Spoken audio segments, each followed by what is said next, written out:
حدیث پاک میں آتا ہے کہ ملک الموت اترتا ہے، اس کے ساتھ 4 فرشتے ہوتے ہیں. وہ چاروں فرشتے آتے ہیں، اس کی پٹائی شروع کر دیتے ہیں. ابھی پرسوں یہ حدیث میں نے پڑھی ابن ماجہ میں کہ ملک الموت کہتا ہے ایتها النفس الخبیثہ کانت فی الجسد الخبیث، اے خبیث روح جو خبیث جسم میں تھی، اخرجی باہر آؤ. اب وہ واپس تو ہو نہیں سکتا، اپنے آپ کو روک تو سکتا نہیں، تو وہ حیران پریشان خوف زدہ. تو اس کے جواب میں اس کو ملک الموت کہتا ابشری ابشری بحمیم وغساق وآخر من شکلہ ازواج، تیار ہو جا خوفناک عذاب کے لیے اور کھولتے پانیوں کے لیے، کانٹے دار جھاڑیوں کے لیے اور بے شمار عذاب کی شکلوں کے لیے. تو اس کی روح کو جب کھینچتے ہیں تو رگ رگ سے وہ کٹ کٹ کے نکلتی ہے، تو سارا وجود زیر و زبر ہوتا ہے. سکرات کا درد ساری دنیا کے دردوں پر حاوی ہے. جب اس کی روح نکلتی ہے اور اس کو لے کر آسمان پر چلتے ہیں تو دروازے پر پہنچتے ہیں تو اندر سے فرشتے پوچھتے ہیں کون ہے؟ کہتے ہیں فلاں فلاں کا بیٹا ہے. کا نفس خبیثہ فی الجسد الخبیث، یہ تو وہی بدماش ہے جو بدماش جسم میں تھا، یہ وہ بدبخت روح ہے جو بدبخت جسم میں تھی. اس کے لیے آسمان کے دروازے نہیں کھول سکتے، اسے واپس کر دیا جائے. تو آسمان کے دروازے لا تفتح لهم ابواب السماء ولا يدخلون الجنة حتى يلج الجمل في سم الخياط، کہ ان کے لیے آسمان کے دروازے نہیں کھلیں گے اور ان کے لیے جنت کے دروازے نہیں کھلیں گے. پھر یہ وہاں سے نیچے گرائے جاتے ہیں جو اللہ کا قید خانہ ہے سجین. وما ادراک ما سجین کتاب مرقوم، وہ تمہیں خبر نہیں کہ وہ کیا خوفناک قید خانہ ہے جو اللہ تعالیٰ نے بنایا ہے، اسے وہاں دھکیل دیا جاتا ہے.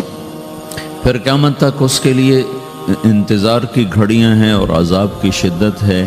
اور جب کوئی نیک آدمی اللہ تعالیٰ کے دربار میں جانے کا اس کا وقت آتا ہے تو اللہ تبارک و تعالیٰ فرماتے ہیں ان الذین قالوا ربنا اللہ ثم استقاموا تتنزل علیہم الملائکۃ الا تخافوا ولا تحزنوا وابشروا بالجنة التي كنتم توعدون نحن اولیاؤکم فی الحیاة الدنیا وفی الآخرہ ولکم فیہا ما تشتہی انفسکم ولکم فیہا ما تدعون نزل من غفور الرحیم. جب کوئی نیک مرد عورت کے جانے کا وقت آتا ہے تو اس کے لیے بھی فرشتے آتے ہیں اور آ کر اس کو خوشخبری دیتے ہیں اور آ کر اس کو تسلی دیتے ہیں کہ آپ غم نہ کریں، پیچھے والے بھی آپ کو مل جائیں گے، آپ خوف نہ کریں، آگے ساری منزلیں آپ کے لیے آسان ہیں، آپ کے لیے جنت بھی تیار ہے، رب بھی مہربان ہے. اور حدیث پاک میں آتا ہے کہ ملک الموت اور 4 فرشتے آتے ہیں. وہ 4 فرشتے اس کو سہلاتے ہیں، دباتے ہیں کہ موت کا درد اسے محسوس نہ ہو. اور ملک الموت فرماتے ہیں ایتها النفس الحمیدہ کانت فی الجسد الحمید اخرجی، اے نیک روح جو نیک جسم میں تھی باہر آؤ. کیا کرو؟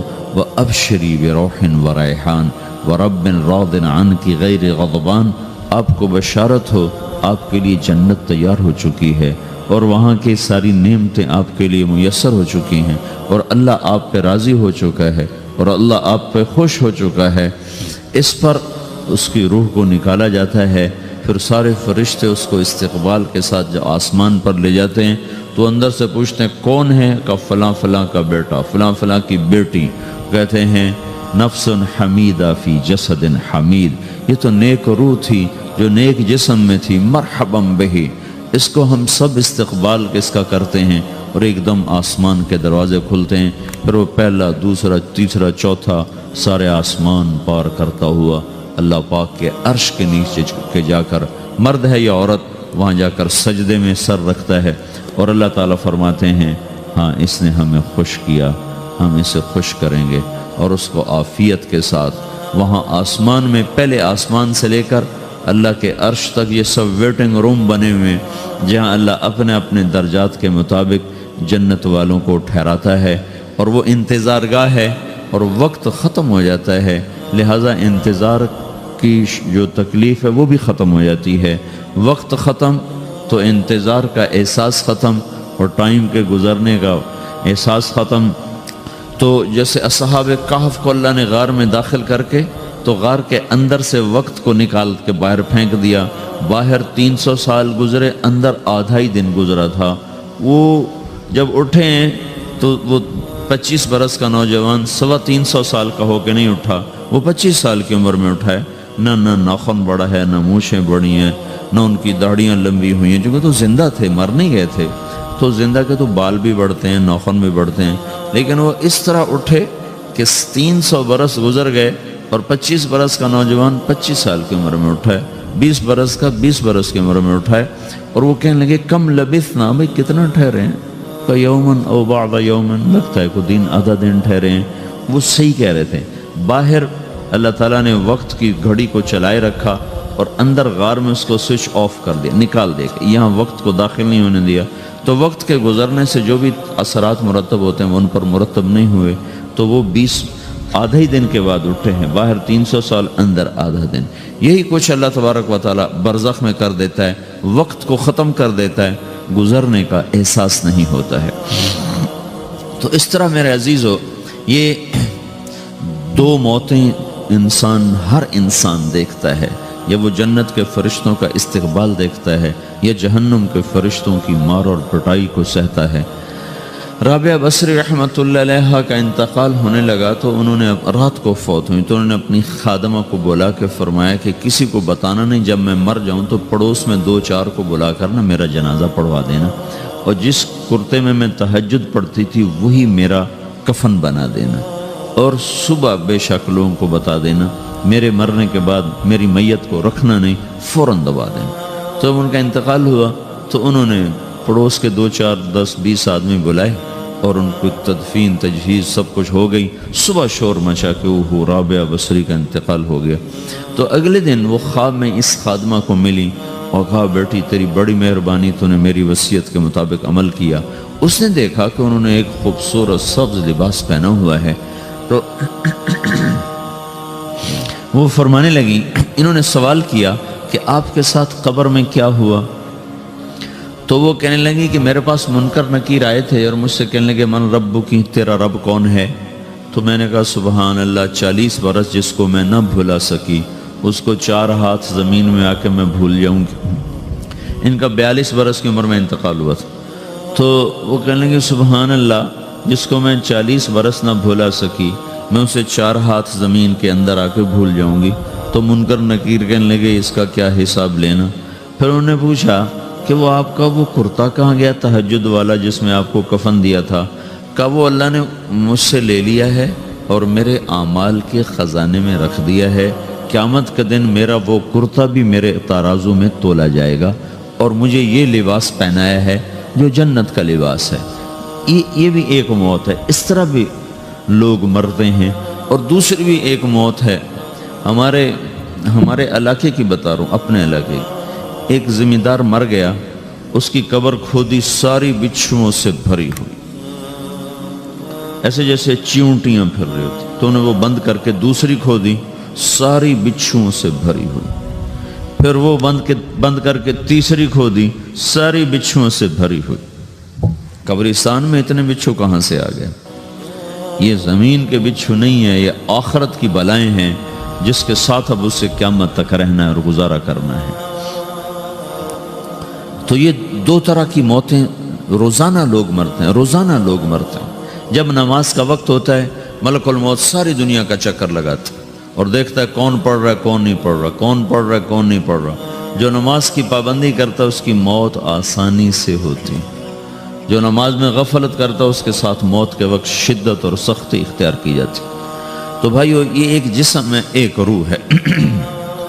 روح باقی رہنے والی چیز ہے، جسم مٹ جاتا ہے، پھر اللہ سے قیامت کے دن نیا جسم عطا فرمائے گا، ایک نیا جسم دیا جائے گا۔ روح وہی ہے جو اللہ کے خزانوں میں جمع ہو جاتی ہے۔ نافرمان کی سیاہ کالی روح ہوتی ہے، فرمان بردار کی روشن چمکدار روح ہوتی ہے۔ تو اللہ نے کچھ تقاضے جسم کے رکھے ہیں اور کچھ روح کے رکھے ہیں۔ جسم کے تقاضے پورے نہ کرو تو یہ پریشان ہو جاتا ہے، روح کے تقاضے پورے نہ کرو تو یہ پریشان ہو جاتی۔ روح کی پریشانی جسم سے زیادہ ہے، چونکہ روح کی طاقت جسم سے زیادہ ہے۔ روح جسم مٹی سے بنا ہے، اس کی غذا بھی مٹی سے نکلتی ہے۔ روح آسمان سے ہے، اس کی غذا بھی آسمان سے ہے۔ روح کا تعلق جب تک اللہ سے نہیں جڑتا، اس سے بھوک اور پیاس لگتی رہتی ہے۔ جسم کو جب تک روٹی اور پانی نہ ملے، یہ تڑپتا اور پریشان رہتا ہے۔ جیسے اللہ تعالیٰ نے ہمارے جسم میں روٹی اور پانی کی طلب کو بے ساختہ رکھ دیا ہے۔ میں بیان کے دوران بھی پانی پی رہا ہوں، آپ دیکھ رہے ہیں کہ میرا حلق سوکھ جاتا ہے، مجھے طلب محسوس ہوتی ہے، پانی، حلق سوکھتا ہے پانی کی طرف بھاگتے ہیں، بھوک لگتی ہے ہم روٹی کی طرف بھاگتے ہیں۔ یہ ایک ایسا اندر میں آٹومیٹک سسٹم ہے کہ ہم اس کو آف نہیں کر سکتے۔ یہ سوتے سوتے بھی بھوک کی وجہ سے آنکھ کھل جاتی، سوتے سوتے پیاس کی وجہ سے آنکھ کھل جاتی ہے۔ یہ ایسا خود اللہ تعالیٰ نے ساختہ نظام بنایا ہے کہ آپ اپنے جسم میں روٹی اور پانی کی طلب کو نہیں نکال سکتے۔ میرے عزیزو، ٹھیک اسی طرح اللہ نے انسانی روح میں اپنی طلب رکھ دی ہے اور اپنے رسول کی طلب رکھ دی ہے۔ یہ دو طلب ایسی ہیں کہ یہ آپ کے جسم روح سے نکل نہیں سکتی۔ جیسے بھوکا روٹی نہ کھا لے، پیاسا پانی نہ پی لے، اسے چین نہیں آ سکتا۔ وہ روح جو اللہ اور اس کے رسول سے نہ آشنا ہے، جب تک وہ وہاں تک پہنچ نہیں جاتی، اسے چین نہیں آ سکتا، اس کا اندر پریشان رہے گا۔ 1997 میں جب جنید جمشید سے میری پہلی ملاقات ہوئی تو اس نے مجھ سے یہ سوال کیا کہ مولوی صاحب، ایک پاکستانی نوجوان جس گلیمر کو خوابوں میں دیکھتا ہے، وہ گلیمر تو مجھے زندگی میں ویسے ہی حاصل ہے۔ میرے چاروں طرف زندگی کا رقص ہے اور میری زندگی کی ہر خواہش، ہر السلام علیکم، ویلکم بیک ٹو مسلم سیرہ۔ ایسے ہی بیانات سننے کے لیے ہمارے چینل کو سبسکرائب کریں اور بیل آئیکن کو ضرور دبائیں۔ شکریہ۔ تمنا پوری ہے، اس کے باوجود میرے اندر اندھیرا ہے، میرے اندر خلا ہے۔ مجھے لگتا ہے میں وہ کشتی ہوں جس کا کوئی ساحل نہیں، جس کی کوئی سمت نہیں، جس کا کوئی گھاٹ نہیں۔ یہ کیوں ہے؟ میرے ساتھ تو ایسا نہیں ہونا چاہیے۔ ایک عام لڑکا تو کہتا ہے ہائے کاش یہ ہوتا، اس کو وہ نہیں ہو رہا تو پھر وہ پریشان ہے، ہائے یہ ہوتا، ہائے وہ ہوتا۔ تو میں تو ہائے نہیں کرتا ہوں، میری تو ہر لذت اور خواہش میرے سامنے تشتری میں سجا کے پیش کی جا رہی۔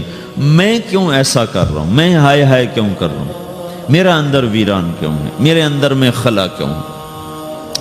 یہ وہی خلا ہے کہ وہ روح کی پیاس کو شراب میں بجھانا چاہتا ہے، وہ روح کی پیاس کو لڑکی میں بجھانا چاہتا ہے، وہ روح کی پیاس کو موسیقی سے بجھانا چاہتا ہے، وہ روح کی پیاس کو دنیا کی رعنائیوں میں 5 اسٹار ہوٹلوں سے بجھانا چاہتا ہے۔ روح کیا جانے روٹی کیا ہے، شراب کیا ہے، پانی کیا ہے، عورت کیا ہے، موسیقی کیا ہے، گھنگرو کیا ہے، پائل کیا ہے، چھنکار کیا ہے۔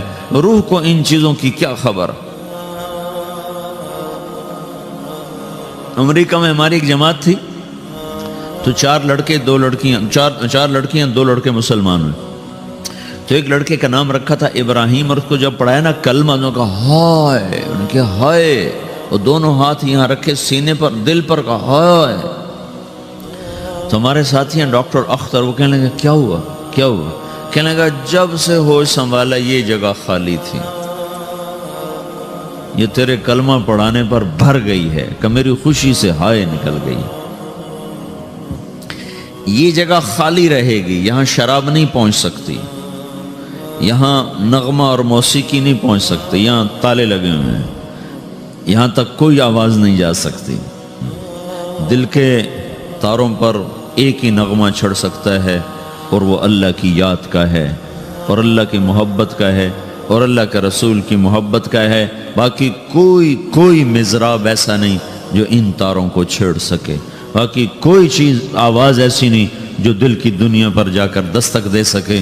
یہاں بند دروازے ہیں، یہاں صرف اللہ پہنچے گا، اللہ کے رسول کا تعلق پہنچے گا، باقی کوئی چیز یہاں نہیں جا سکتی۔ تو چونکہ آج ہمارا علم غلط ہو گیا، پنکھا بند کرو، ہمارا علم غلط ہو گیا ہے، تو ہم نے ان دنیا کی چیزوں کو سب کچھ سمجھ کر اس کی دوڑ لگانا شروع کر دی ہے۔ تو روح آسمان سے ہے، اس کا تعلق اللہ سے بناؤ بھائیو۔ اللہ کا تعلق پائے بغیر نہ کوئی مرد مکمل ہے نہ کوئی عورت مکمل ہے، اور چونکہ براہ راست اللہ کو کوئی پا نہیں سکتا، چونکہ وہ ہمارے سامنے نہیں، اس کے اور ہمارے درمیان لاکھوں کروڑوں پردے حائل ہیں، تو اللہ اپنے بندوں میں سے ایک کو منتخب کر کے اپنا رسول بناتا ہے، اس پر اپنا آپ کھول دیتا ہے، پھر اسے کہتا ہے جا لوگوں کو بتا کہ یہ زندگی اللہ کو پسند ہے۔ وہ اللہ کا جو رسول ہے وہ بندوں اور رب کے درمیان واسطہ بن جاتا ہے۔ اللہ نے ہمیں حضرت محمد صلی اللہ تعالی علیہ وسلم جیسا رسول دے دیا۔ اللہ تعالیٰ نے اپنا آپ کسی کو نہیں دکھایا۔ موسیٰ علیہ السلام پہ ایک تجلی پڑی، ان کو 40 دن ہوش نہیں آیا، 40 دن اللہ سے ضد کرنے لگے، رب ارنی انظر الیک، یا اللہ میں تجھے دیکھنا چاہتا ہوں۔ اللہ تعالیٰ نے کہا موسیٰ یہ ہو نہیں سکتا۔ موسیٰ علیہ السلام اللہ کے نبی نے فرمایا لاڈلے نبی تھے، اللہ پاک سے ضد کر لیا کرتے تھے، پھر کہنے لگے نہیں یا اللہ میں نے ایک دفعہ تو ضرور دیکھنا ہے۔ تو اللہ تعالیٰ نے کہا اچھا تم ایسا کرو، میں طور پہ تجلی ڈالوں گا، فَإِنِ اسْتَقَرَّ مَكَانَهُ فَسَوْفَ تَرَانِي، تو میں تجلی ڈالتا ہوں طور پر، اگر طور کھڑا رہا تو تو بھی دیکھ لے گا۔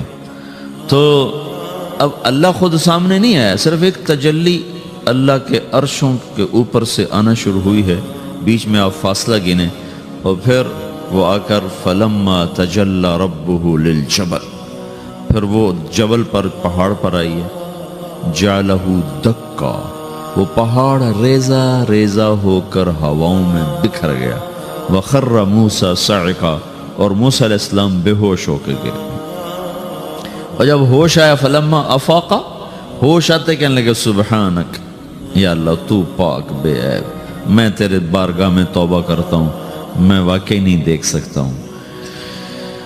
ہاں کلام کا شرف ملا ہے، زیارت نہیں ہوئی۔ اللہ تعالیٰ نے حضرت محمد صلی اللہ تعالی وسلم کو مکہ سے اٹھایا اور بیت المقدس تک پہنچایا سواری پر، کہ دنیا اسباب کی ہے، یہاں سبب اختیار کیا، سواری کے پر بٹھا کر وہاں پہنچایا، اور اس کے بعد جب اوپر بلایا ہے تو پھر براق کی ضرورت نہیں پڑی، اوپر قدرت کا جہان ہے، اوپر اپنی قدرت سے بلایا ہے۔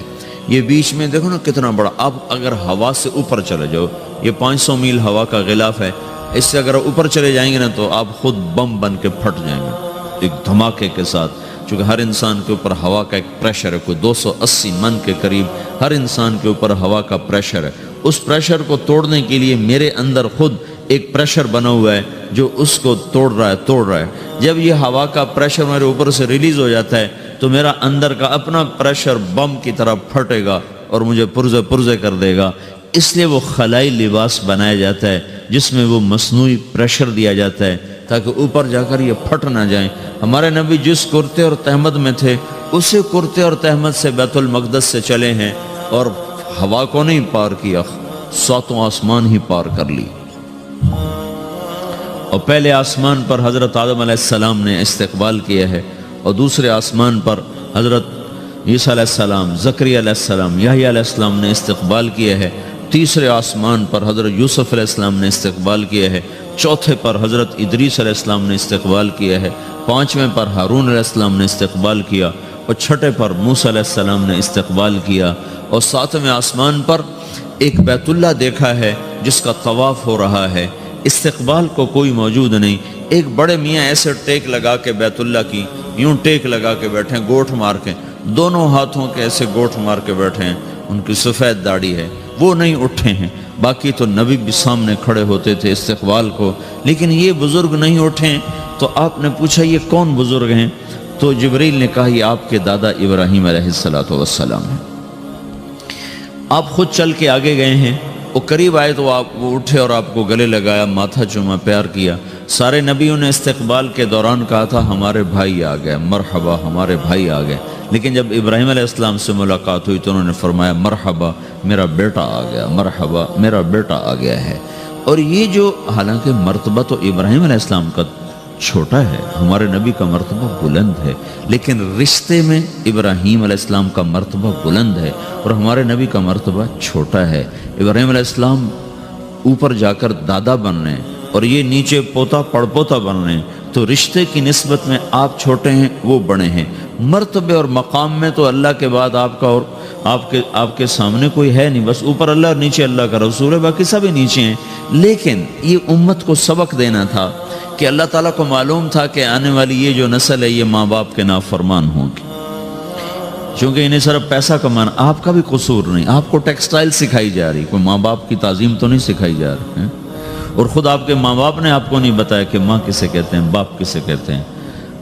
جس چیز نے بتانا تھا وہ آپ نے پڑھا نہیں، وہ تو دین نے بتانا تھا، قرآن نے بتانا تھا، سیرت نبی نے بتانا، وہ سیرت آپ نے پڑھی نہیں، قرآن آپ نے پڑھا نہیں۔ آپ کا سارا زور لگا پہلے وہ ایف ایس سی کو پاس کرنے میں، پھر ٹیکسٹائل میں آ گیا تو اب دھاگا کیسے بنتا ہے، آپ کا سارا علم ہے کہ دھاگا کیسے بنتا ہے۔ یہ علم آپ نہیں پڑھ رہے کہ انسان کیسے بنتا ہے، یہ مشین کیسے چلتی، آپ یہ سیکھ رہے ہیں۔ یہ انسان کیسے چلے یہ کسی ادارے میں نہیں سکھایا جا رہا۔ وہ اداروں کا یہ موضوع ہی نہیں کہ انسان بناؤ، اداروں کا موضوع ہے بس روبوٹ بناؤ جنہیں بس دھاگا بنانا آتا ہو، کسی کو دوائی بنانی آتی ہو، کسی کو حل بنانا آتا ہو، کسی کو بم بنانا آتا ہو، کسی کو کپڑا بنانا آتا ہو، کسی کو لوہا بنانا آتا ہو۔